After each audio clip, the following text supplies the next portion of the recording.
Ferdinand tutorial. Today we are going to be talking about a popular bacteria or common bacteria which we all know. The name of the bacteria is Helicobacter pylori.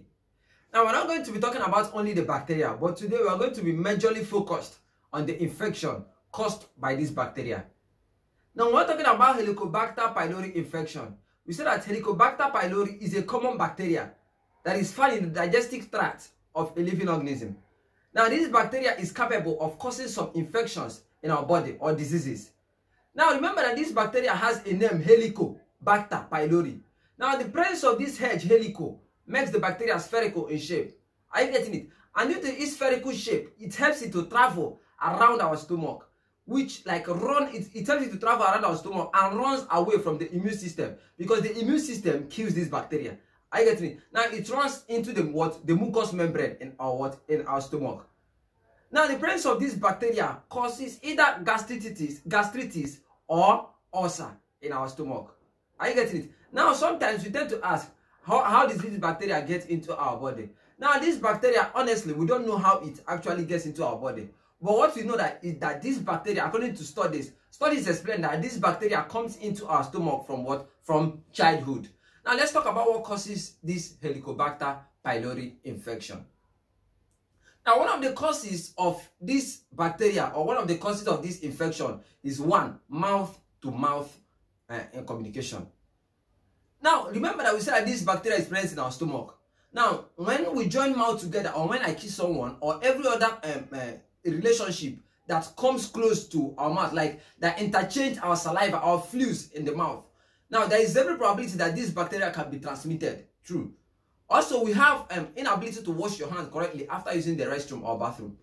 Now when we use the toilet or bathroom after feces, it is expected that we wash our hand, because this bacteria also passes from feces to what? To mouth. Are you getting what I'm saying? Now the third one is contact with an infected person. Now let's say that you have someone who is suffering from this bacteria. Now when you have contact with such person, there is every probability that this bacteria will be transmitted from that person to your own body. Are you getting it? Because the person is what? Infected with such what? With such bacteria. Now that is it. We also have some symptoms of this bacteria. Now the symptoms of this bacteria infection cannot be overemphasized.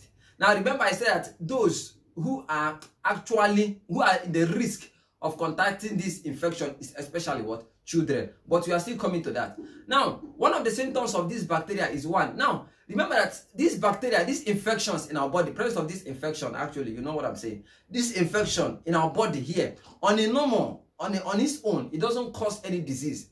But whenever it causes ulcer or gastritis, it has some symptoms. The presence of this bacteria in our stomach doesn't cause any, it doesn't have any symptom. But whenever this bacteria causes a particular disease, that is when it have a what? It have a symptom. Now one of the symptoms of this bacteria is, we can say, a burning sensation in our middle abdomen. That's from between our chest and our navel or belly button. Are you getting? There is a burning sensation. And this burning sensation increases when we've not eaten. That's when our stomach is empty. It lasts for about some minutes to hours. Are you getting it? We also have bloating. Are you getting? We have stomach popping. We have vomiting or nausea, anemia, and every other symptoms which we can think of. Are you getting it? Now, who are those are in the risk of contacting this bacteria? Now, when we are talking about this bacteria, remember I said that it is present in our stomach, and I said that one of the causes of this bacteria is uncleanliness, like when you don't wash your hand after using the restroom or after using the toilet. Are you getting it? It can cause this bacteria. Now, those who are at risk of contacting this infection, that's an infection caused by this bacteria, those who are at risk of contacting this infection is children especially. Now 60% of this infection are most especially contacted from childhood. Especially contacted from childhood. Are you getting it? Now how? Now remember that a child, while growing, the child don't have any particular hygienic methods or techniques. The child does grow as it sees. It puts any kind of thing inside the mouth and live as it sees. Are you getting? Now adults has a prevalent method of controlling this disease, but universally those who are affected with this infection, one, are those who live in developing countries. Now, developing countries like ours here, Nigeria, are you getting it? We tend to overlook everything. We tend to take anything as it comes here. Are you getting it? Our health are not actually number one, as we say. Are you getting it? Now, in developing countries, they tend to live anyhow they see. Are you getting it? Now, those people that like we have a large number of illiterates, those who don't go to school. So they live as they live as life comes to them. They don't they don't put all hygienic process to consideration. Are you getting it? So they are at risk to get this disease. Are you getting it? Now, also those who live in overcrowded areas. Now, overcrowded now in this period of pandemic, we've been reading through that. Yes, it is not good to stay in a crowded place. But on a normal, people who stays in overcrowded area, actually they are at risk. Or overcrowded houses are at risk because there are different kinds of human beings that you can come across with. Are you getting? Now you never know which of them who have this with disease. So the best thing to do is what? Abstain yourself from such people.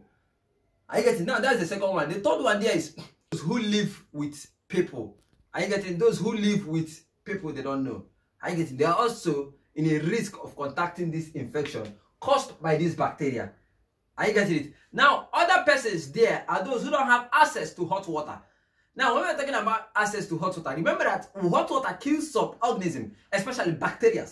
Hot water kills them. Are you getting? There are some bacteria that can't survive in a hot water temperature. So that is it. Now, when we are talking, let's go over to treatment of this bacteria.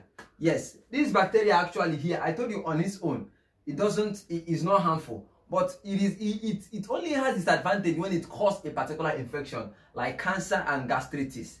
I get it. Now the treatment of this infection, one, when it's on its own, we don't have any treatment. What you can only take is what? Medication for now. Are you getting it? You can only take medication unless when you are being infected with a what? Ulcer, or when you are being infected with what? Gastritis. Now it has some medication. Now some medications like when you bring 2 antibiotics and 1 drugs. Are you getting it? Now remember, this drug helps to reduce the stomach acid because this bacteria survives in what? In an acidic environment. Are you getting? This bacteria survives in a harsh acidic environment. So now the drugs helps to kill this, reduce the acid content of the stomach. Now this antibiotics helps to function like to destroy this bacteria or to limit it to its barest minimum. Are you getting? Now some of the medication we have there, we have amoxicillin.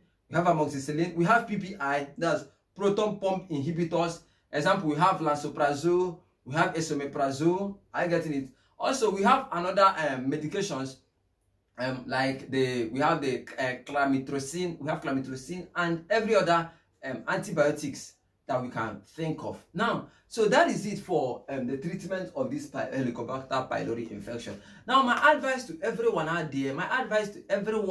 there, like students, graduates, those who are living in developing countries, or those who are also living in a developed country. Now, don't say that you are living in a developed country that you can't be infected with this particular infection. No, you don't do that.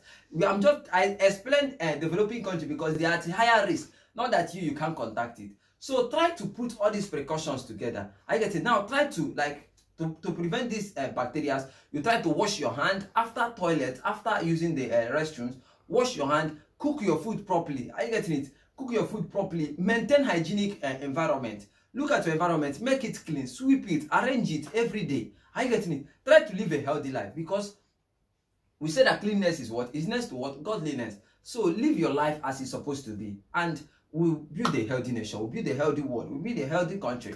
So thank you for watching this video. Try and like, comment and share to your friends who don't know about this tutorial. See you in my next class. Thank you.